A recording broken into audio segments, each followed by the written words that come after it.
नांदेड पूर्णा महामार्गावर चुडावा शिवारात दुचाकी कारचा अपघातात दुचाकीवरील 2 जण गंभीर जखमी।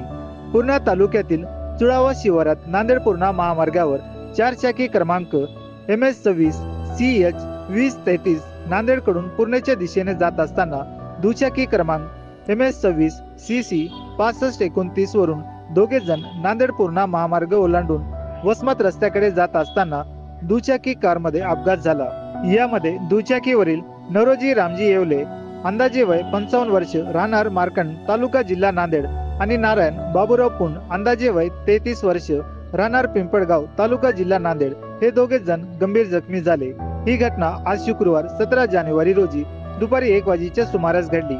घटनेची माहिती मिळताच चुडावा पोलिसांनी घटनास्थळी धाव घेत जखमींना चुडावा ग्रामीण रुग्णालयात उपचारासाठी दाखल केले। वैद्यकीय अधिकाऱ्यांनी जखमींवर प्राथमिक उपचार करून पुढील उपचारासाठी नांदेड शासकीय रुग्णालयात पाठवण्यात आले आहे।